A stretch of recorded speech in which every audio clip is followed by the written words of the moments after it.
자, 오늘 이 시간에는 3단원 동아시아의 사회 변동과 문화 교류 부분에 대해서 확인을 해보도록 하겠습니다.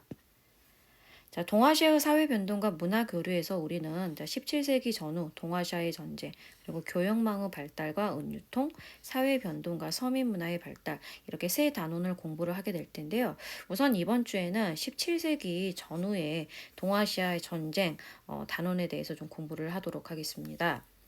17세기 전후에는 동아시아에서 임진왜란, 정묘호란, 병자호란 같은 굵직굵직한 전쟁들이 일어나게 되었는데요. 자, 일단 오늘은 이 17세기 이 동아시아에서 전쟁이 일어나기 직전 상황인 16세기의 상황에 대해서 16세기 정세에 대해서 확인을 하도록 하겠습니다.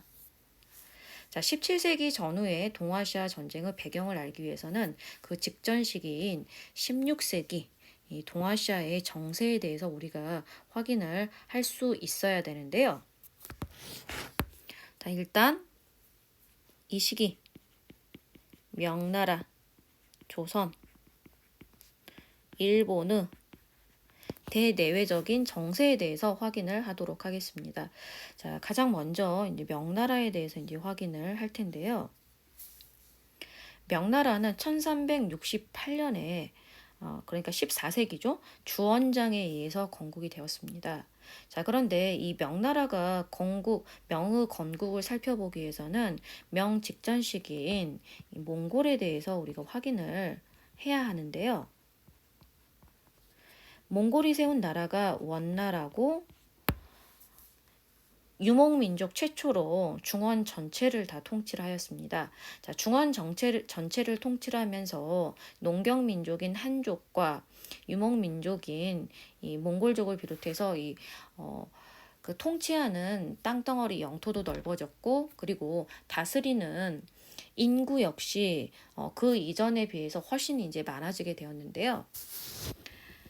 넓어진 영토와 많아진 인구를 효율적으로 통치하기 위해서 몽골이 채택한 방법은 이 피라미드와 같은 통치 방법이었습니다. 가장 위에 몽골인을 위치해서 몽골인에게 정치, 경제, 군사적인 모든 특권을 몰아주는 몽골인 제일주의 정책을 실시하였습니다. 몽골인 제일주의 정책을 실시하면서 그 아래 계급에는 생목인을 배치를 하였고 재정과 행정에 실무를 맡겼습니다. 3계급으로는 금의 지배 아래 있었던 이 한인들을 배치를 하였고, 그리고 가장 많은 인구를 가지고 있었지만 가장 많이 차별받았던 제4계급은 남인 출신들이었는데요. 남송 왕조 지배 아래 있었던 한인을 줄여서 남인이라고 얘기를 하는데요. 이 몽골이 중국 전체를 차지하는데 가장 거세게 저항했던 사람들이 바로 남인이었기 때문에 크게 차별을 했다라고 하는데요. 아무튼 이 몽골이 원나라라는 제국을 만들고 통치하는 기간 내내 이 남인들은 차별을 받을 수밖에 없었습니다. 자, 드디어 이제 원나라가 쇠퇴하고 사회가 혼란해지자 이 남송의 한인 출신들이 대거 이제 이 반란군을 이끌고 반란을 일으키게 되었는데, 그 중에서 가장 두각을 나타냈던 사람이 이제 주원장이라고 할 수가 있습니다. 자, 주원장을 비롯해서 여러 지역에서 이 반란군의 무리가 일어났고 그 반란군들을 제압하면서 주원장이 1368년에 명나라를 건국을 하게 되었던 거죠. 자, 이 명나라라는 나라의 성격이 남송, 한인,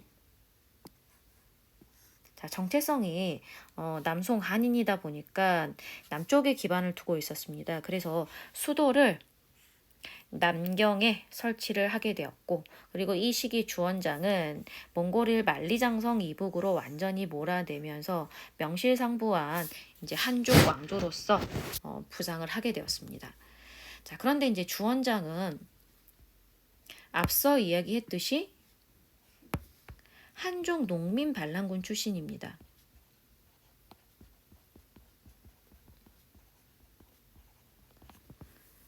자, 정체성을 뚜렷하게 하기 위해서 이 머리에 붉은색 두건을 썼다라고 해서 홍건적이라고도 부르는데요. 이 한족 농민 반란군 출신이었던 주원장은 다른 누군가가 반란을 일으키면 이 정권이 왕조가 무너질 수밖에 없다. 이걸 그 누구보다도 잘 알았던 사람이기 때문에 자, 연호를 홍무로 정하고 황제가 된 뒤에도 이 의심을 버리지 못하고 이 황제의 권력에 위협이 되는 세력이라면 나라를 세우는데 크게 공을 세운 개국공신이든지 그리고 이 강남 지역에 기반을 둔 큰 지주든지 강남 대지주든지 아니면 실력이 뛰어난 관료든지 가리지 않고 이 황제의 권력에 위협이 되는 세력이라면 모두 다 쳐냈습니다. 자, 1368년부터 1398년까지 약 30여 년 동안 10만 명에 달하는 사람들을 홍무제가 이제 제거를 하면서 정권을 어느 정도 안정시키는 데 성공을 하였습니다. 자, 주원장이 이렇게 이 황제의 거의 독재에 가까운 지배 체제를 형성을 하면서 또 이후에 후계 구도를 안정화시키기 위해서 큰아들을 일찌감치 황태자로 정하고 나머지 아들들은 이 몽골의 그런 방비를 단단하게 하기 위해서 북쪽의 변경 지역, 이 북변 지역으로 나머지 아들들을 대거 분봉을 해서 배치를 하게 되었는데요. 자, 그런데 30여 년 동안 홍무제가 통치하는 동안 일찌감치 황태자로 정해두었던 큰아들은 죽고 이 큰아들, 자, 큰손자가 두 번째 황제로 즉위를 하게 되었는데 그가 바로 건문제입니다. 그런데 이 건문제는 손주이다 보니까 비교적 그 경험이라든지 연륜이 부족하고 힘이 부족한 상태였습니다. 반면에 이 홍무제의 아들들 이미 굉장히 연륜과 경험이 풍부하고 리더십이라든지 무공이 뛰어났던 이 건문제의 작은 아버지들이 크게 이 건문제를 위협하는 세력으로 떠오르게 되었는데요. 그래서 이 건문제가 먼저 자기 작은 아버지들을 치는 정책을 실시를 하였습니다. 그러나 그것이 이제 발각이 나서 결국은 반격을 당해서 홍무제의 아들이었던 영락제가 건문제를 제거를 하고 명나라의 세 번째 황제로 즉위를 하게 되었습니다. 자, 이때가 이제 1402년인데요. 아까 이 홍무제가 자기 큰아들을 제외한 나머지 아들을 북쪽 그 변경지대에 배치를 했다라고 설명했던 부분을 좀 기억을 할 텐데요.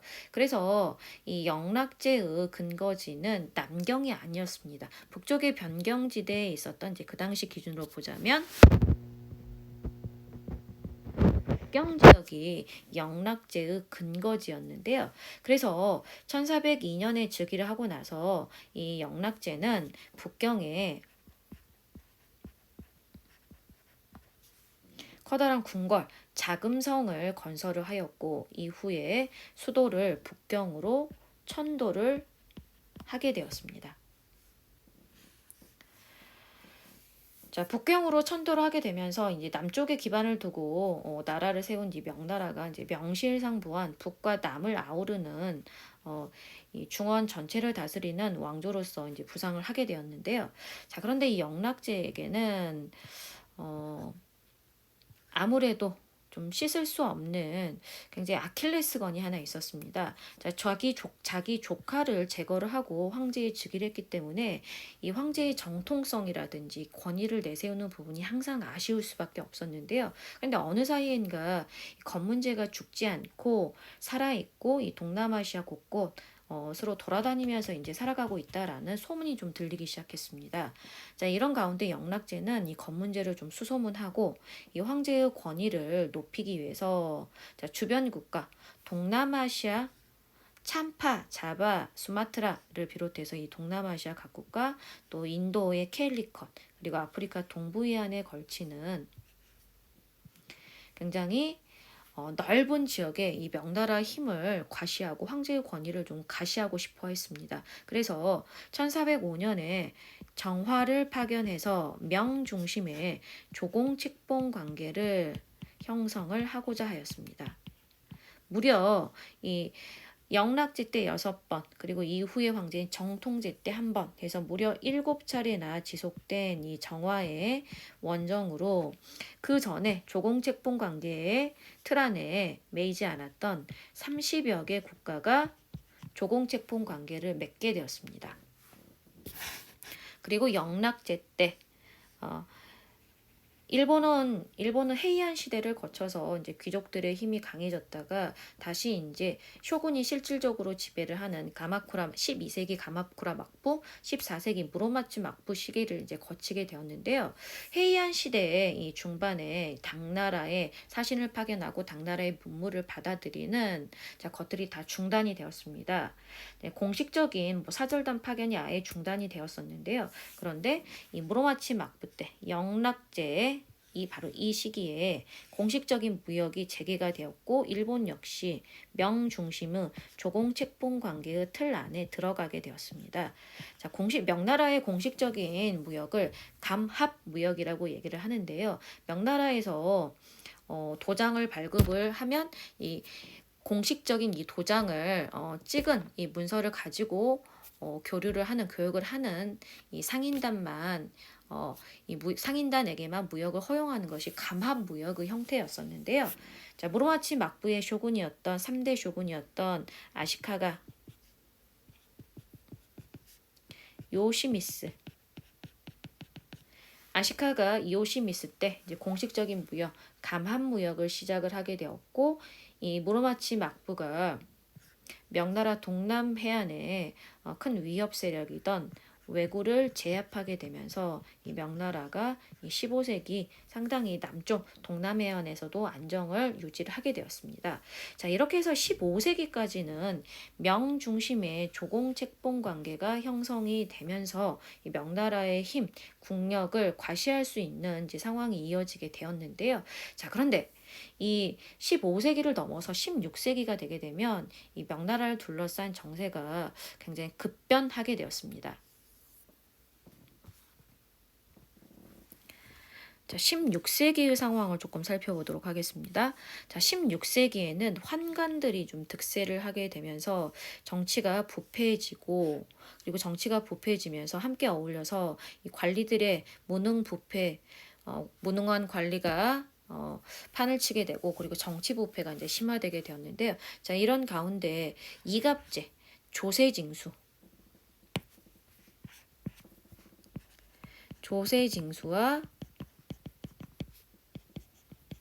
치안 유지를 위해서 만들었던 이 향촌 자치 공동체였던 이 이갑제의 틀이 붕괴가 되기 시작합니다. 자, 이갑제가 붕괴가 되면서 향촌 질서가 이제 완전히 해체가 되게 되는데요. 자, 그러면서 16세기는 명나라의 국력이 소모되고 여러 가지 어려움이 가중되는 이제 시기로 이제 접어들게 되었는데요. 자, 국내적인 상황. 환관이 득세하게 되고 관리의 무능, 부정부패가 심화되게 되면서 이갑제가 붕괴가 되고 그러면서 향촌 질서가 이제 해체되어 갔습니다. 자, 오랫동안 살고 있었던 이 고향을 떠나서 이제 먹고 살기 위해서 이제 유랑하는 농민들의 숫자가 좀 늘어나게 되면서 이 향촌 공동체가 이제 무너져 내리기 시작했습니다. 국내적으로는. 자, 그렇다면 대외적으로는 어떤 상황이었을까요? 대외적으로도 상당히 명나라는 어려운 상황이었는데요. 자, 명나라가 북쪽 오랑캐라고 불렀던 북노는 북쪽 오랑캐란 뜻입니다. 몽골 세력이 강성해지기 시작했습니다. 그리고 남쪽에서는 일본 해적대들이 출몰하게 되었는데요. 그래서 바로 이 16세기의 정세를 북로 남외의 정세이다 라고 이야기를 하는데요. 자, 15세기 몽골의 일파인 오이라트가 강성을 할 때는 이 명나라 황제가 50만 대군을 이끌고 2만의 몽골군하고 맞섰는데 이 50만의 대군이 2만의 몽골군한테 격파당하고 황제가 포로로 이렇게 사로잡히는 수모를 겪기도 했다라고 합니다. 그리고 16세기 이 타타르가 강성했을 때는 수도 베이징이 포위당하는 그런 국가적인 위기를 겪기도 했다라고 합니다. 그리고 일본, 자, 이 감한무역, 조공무역이 무로마치 막부 때 시작이 되었다라고 얘기를 했었는데요. 자, 16세기 닝보 지역에서 이제 무역선을 둘러싸고 이제 그 난이 일어난 다음에 아예 공식적인 무역인 감합무역이 중단이 되면서 밀무역, 약탈이 빈번해지면서 동남해안에서 백성들이 살 수가 없을 정도로 크게 피해를 보았다라고 합니다. 자, 이 백성들이 크게 피해를 보는 가운데 이 명나라 정부가 그에 제대로 대처를 하지 못하게 되면서 민심이 이반되게 되었고, 그리고 이 백성들이 피해를 보게 되면서 세금 징수를 제대로 하지 못하게 되면서 국가의 재정이 파탄나게 되었고, 그리고 이런 그 외구의 침략이라든지 몽골의 침략에 대항을 하면서 여러 가지 국방비 소모가 심각해져서 국력이 크게 소모되는 정세가 16세기를 전후한 상황이었습니다. 자, 이런 가운데 재상이 된 사람이 있는데요. 바로 장거정이란 사람이었습니다. 좀 크게 확대해서 좀 보도록 하겠습니다. 자, 16세기 중반, 자, 장거정이 재상으로 등장을 하게 되는데요. 장거정이 재상으로 등장을 했던 때는 자, 10살에 만력제가 즉위를 했을 때였고, 자, 장거정은 부정부패하고 무능한 관리들을 쳐내기 위해서 자, 인사고과제도를 시행해서 부패하거나 무능한 관리를 축출을 하였습니다. 자, 이와 함께 북쪽의 몽골과 강화를 맺어서 군사비를 절감을 하고 만리장성 부근의 방비를 튼튼하게 하고 남쪽의 왜구에 대한 단속을 강화하였습니다. 자, 엄격한 인사고과제도, 몽골과 강화, 그래서 국방비 절감, 왜구 단속, 그리고 만리장성의 방비를 강화하게 되면서 자, 이 부분 장거정의 개혁은 꼭 여러분이 기억하고 있어야 되는데요. 방비를 강화하게 되면서 이 개혁 조치들이 어느 정도 이제 성공을 하게 됩니다. 자, 이것과 함께 장거정의 개혁에서 우리가 꼭 기억해야 될 게 있는데요. 세금제도 개편이 이루어졌습니다. 1조 편법이라고 불리는 세금제도의 개편이 있었는데 일단 명나라는 세금의 항목이 굉장히 복잡했습니다. 세금의 항목이 굉장히 다양하고 복잡하였었는데 자, 그것을 인두세, 토지세로 정리를 하고 물건, 현물로 납부하는 대신 모두 다 세금은 은으로 납부하는 것으로 정리를 하였습니다. 자, 그러면서 현물로 납부하는 과정에서 부정부패가 생길 수 있는 여지를 대폭 이제 줄였고 이 세금을 내는 방법도 간소화시켰습니다. 자, 이런 가운데 세금을 가난하건 부유하건 확실히 추징을 하기 위해서 이제 전국적으로 토지 조사 사업을 이제 벌였었는데요. 이 장거정의 개혁 조치 덕택에 재정이 확충되었고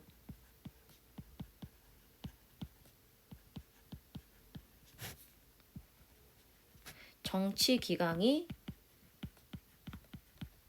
확립될 수 있었습니다. 더불어 이제 민생도 안정됐겠죠. 자, 이런 가운데 그런데 장거정의 개혁 조치에 누구나 다 찬성을 한 것은 아니었습니다. 기존 세력이었던 뭐 관료라든지 뭐 환관이라든지 장거정의 개혁 조치에 마음속으로는 반발했지만 표현을 하지 못하고 있다가 장거정이 죽은 이후에 이 뭐 신사 관료, 환관들의 불만이 폭발하게 되었습니다. 자, 그러면서 환관들의 권력 남용이 많아졌고, 그리고 장거정 사후에 붕당 간 대립이 심화되었으며, 자, 이런 가운데 명나라의 국력이 크게 약화되었습니다. 그래서 16세기 중반 장거정의 개혁 조치로 이 명나라가 나아갈 수 있었지만 이후에는 오히려 후퇴하게 되면서 이 명나라의 국력이 크게 소모되고 약화되었던 것이 이제 16세기 후반의 이제 상황이라고 할 수가 있는데요. 바로 이 16세기 후반 명나라의 국력이 약화되는 가운데 금나라가 멸망한 다음에 만주 이것저것에 흩어져 살고 있었던 여진족의 무리들이 일어서기 시작했습니다. 자, 여진족을 뭉치게 했던 지도자는 바로 누르하치였는데요.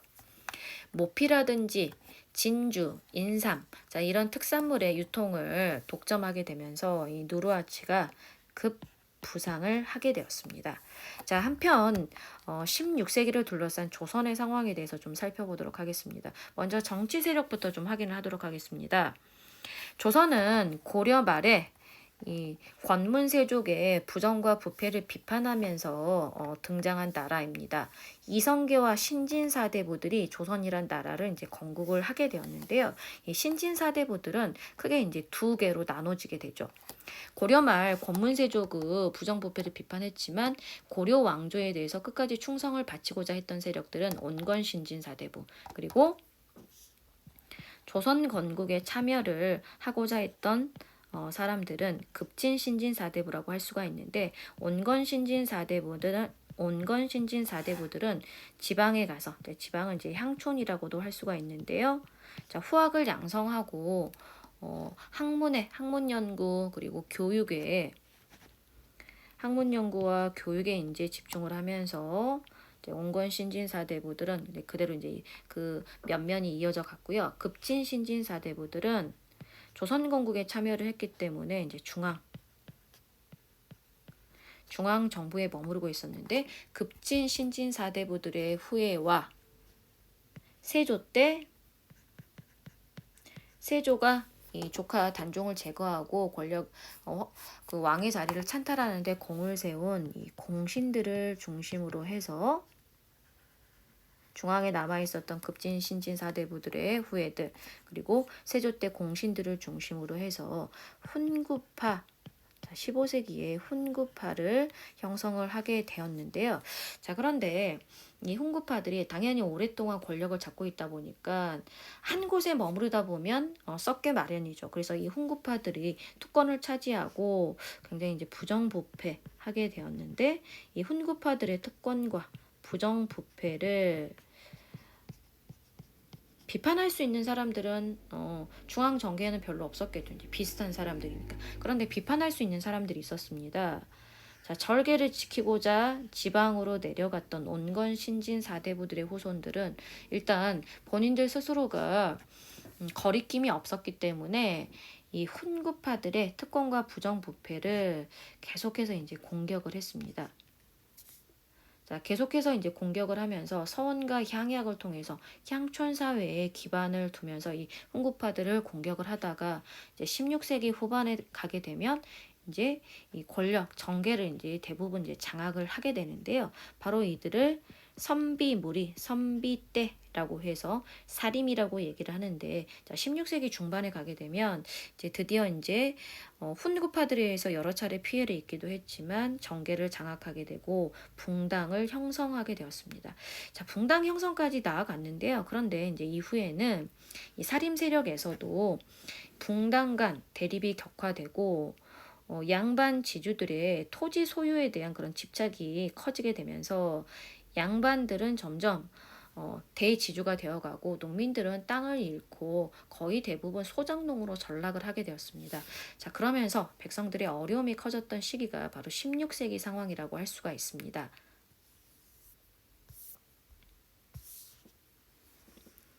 자, 조선의 상황, 자, 사림을 중심으로 선생님이 이제 설명을 했었는데요.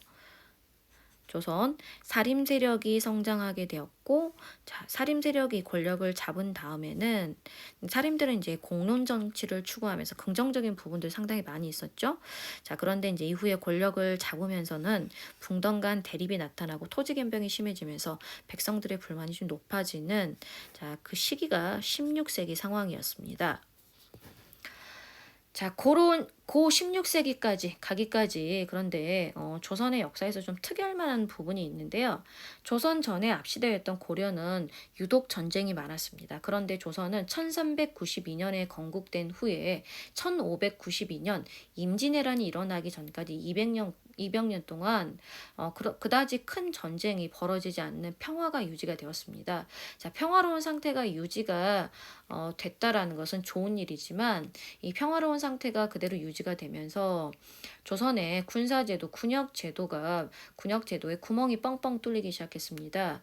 자, 그 지배층인 양반들이 다 빠져나가 버리고 이 군인으로 군역을 부담할 사람들이 이제 없게 되자 군대에 가는 대신에 군포를 부과하게 되었는데, 근데 이 군포마저도 양반들이 쏙쏙 빠져나가고 모든 부담들이 이 백성들에게 전가가 되면서 백성들의 어려움이 커지게 되었습니다. 자, 백성들의 어려움이 커지게, 양반들이라든지 지배층이 빠지고 백성들에게 전가가 되면서 이 백성들의 부담이 커졌다. 이것도 군역제도의 모순이고, 또 다른 모순은 이렇게 이제 군포를 부과하는 것으로 군역의 방법이 바뀌게 되면서 직접 전쟁에 참여할 수 있는 군인의 숫자가 턱없이 부족해지게 되고, 군사력이, 조선도 역시 이제 문치주의에 흐르게 된 거죠. 군사력이 굉장히 약화가 돼서 1592년에 일어난 임진왜란에서 조선이 전쟁 초기에 거의 한 달도 채 되지 않아서, 일본이 부산에 상륙한 이후에 한 달도 채 되지 않아서 수도인 한양이 점령되는 그런 수모를 겪었던 것이 바로 군역제도의 모순 때문이었겠죠. 자, 그리고 외교 관계는 대체로 조선은 명과 친선 관계를 유지를 하면서 4대 관계의 틀을 이어갔고, 여진과 일본에 대해서는 교린 정책을 실시했습니다. 자, 특히 이제 일본에 대해서는 삼포, 부산포, 제포, 연포를 중심으로 해서 삼포 지역에서 주로 교역이 이루어졌는데, 이 삼포 지역에서 더 많은 무역을 요구하면서 일본 이들이 삼포 외란을 일으키게 되면서 국제적인 분쟁이 일어나기도 하였습니다. 자, 16세기 조선은 평화 상태였지만 일본의 상황은 지금 이제 거침없이 좀 전개가 되었는데요. 일본의 정세를 좀 살펴보도록 하겠습니다. 일본 막부 쇼군이 실질적인 권력을 가지고 있는 가마쿠라 막부 12세기, 그리고 무로마치 막부 14세기 계속 이제 이어져 오고 있었는데요. 그런데 무로마치 막부 때 쇼군의 후계자를 둘러싸고 분란이 일어나게 되면서 농민을 중심으로 해서 이곳저곳에서 이제 난이 일어나게 되었습니다. 그게 이제 온인의 난인데요. 자, 온인이 난이 일어나면서 이 사회가 혼란할 틈을 타서 지방 영주인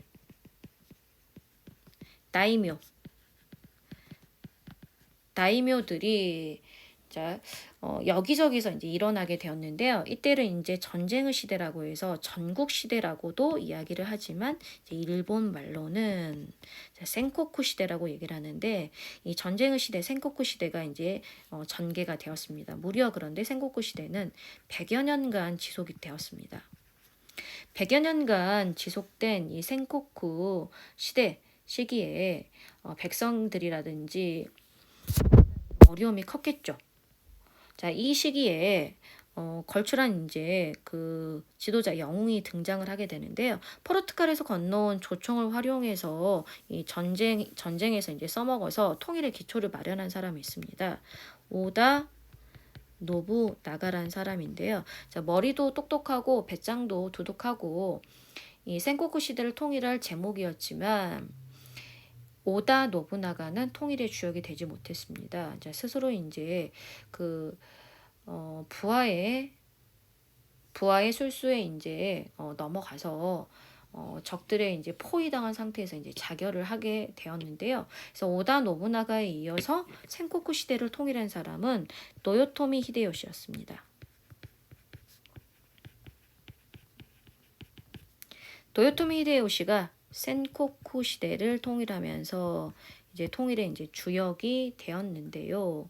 자, 노요토미 히데요시는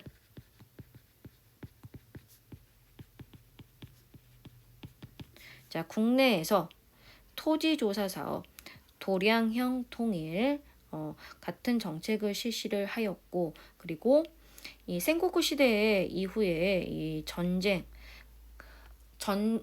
때 사용하였던 무기들을 전부 다 몰수를 하였습니다. 자, 그 명령을 도검 몰수령이라고 얘기를 하고, 자, 이 도검 몰수령이라는 조치로 이제 평화 시대를 열어가고자 하였습니다. 자, 그리고 하극상의 분위기를 없애기 위해서 신분 간 이동을 금지시키면서 이 무사와 농민을 완전히 분립시켜서 농민이 무사가 되지 못하도록 하였습니다. 그러면서 사회 안정과 질서 확립을 자, 국내에서는 이제 추진을 이렇게 하였습니다. 자, 그러면서 명실상부하게 무사가 백성 위에 군림하는 지배계층으로 이제 굳어지게 되었는데요. 자, 이게 이제 도요토미 히데요시가 국내에서 실시한 이제 정책인데요. 국내에서는 이런 정책을 실시했지만 이것만으로 좀 부족했습니다. 센코쿠 시대 오랜 시절 동안 이미 형성된 이 무사계급 불만을 눈길을 바깥으로 돌리지 않으면 자신의 정권이 좀 위협에 빠질 수밖에 없었기 때문에 이 무사계급의 눈을 돌리기 위해서 대외 전쟁의 길에 뛰어들게 되었는데요. 자, 이 센코쿠 시대를 통일한 지 2년 뒤인 1592년에 조선을 침략하게 되면서 이 무사계급의 불만을 밖으로 돌리고 정권을 안정시키는 자, 그런 조치를 취하게 되었습니다. 자, 우리는 다음 시간에 도요토미 히데요시가 일으킨 이 임진왜란, 그리고 임진왜란이 이제 전개되어 가면서 이 명나라의 이제 국력이 임진왜란을 계기로 더욱더 약화되었는데, 명나라의 국력이 약화되자 여기저기 흩어져 살고 있었던 여진족이 누르하치를 중심으로 그 힘을 더 모으게 되었고, 그 과정에서 후금이라는 나라를 세우게 되었고, 후금이란 나라를 세우면서 이제 명과 대립하는 가운데 이제 조선과도 이제 외교 관계가 복잡하게 얽히게 되었습니다. 그래서 정묘호란, 자, 조선과 이 후금 사이에 벌어졌던 전쟁인 정묘호란, 병자호란, 그리고 이제 그 가운데 있었던 삼전도의 구력, 남한산성에서의 치욕 이런 부분까지 함께 연결해서 다음 시간에 공부를 하도록 하겠습니다. 자, 오늘 이 시간에 이제 수고하셨는데요. 자, 하나 언급하고 넘어가야 될 부분이 있습니다. 자, 아까 이 몽골과 일본이 계속해서 명나라를 치면서 이제 무역을 요구하는 부분들이 나오는데요. 이 명나라는 자, 이 시기에 굉장히 상공업이 발달했고, 상공업과 경제가 발달해서 물자들이 좀 풍부했습니다. 그래서 일본에서는 중국 동전을 비롯해서 뭐 비단, 도자기 뭐 이런 것들이 가져가기만 하면 엄청나게 비싼 가격으로 팔 수 있어서 이 중국과 물자 교역에 목말라 있었고, 역시 몽골 역시 뭐 식량이라든지 차, 비단, 도자기 등 이 중국의 물자를 조금 더 얻어갈 수 있었으면 하는 욕심을 가지고 있었지만, 명나라는 국가 관 주도의 통제 무역인 감한 무역을 추진하고 있었기 때문에 16세기 북로 남해의 정세, 이 몽골과 일본 같은 여러 세력과 좀 부딪히는 충돌이 불가피했었다. 감한 무역, 통제 무역이었기 때문에 그런 이제 측면이 있습니다. 자, 그래서 명나라가 만약에 감한무역, 관 중심의 통제무역인 감한무역을 실시하지 않고 그 전에 원나라처럼 개방적인 무역 정책을 썼다면 명나라가 그렇게 좀 쉽게 무너지지는 않았을 것 같다라는 생각도 한편으로는 해보게 되는데요. 자, 이제 다음 시간에 17세기 이 명나라의 국력이 다해서 완전히 멸망하게 되는 17세기 이의 상황을 공부를 하도록 하겠습니다. 자, 오늘 수고하셨습니다.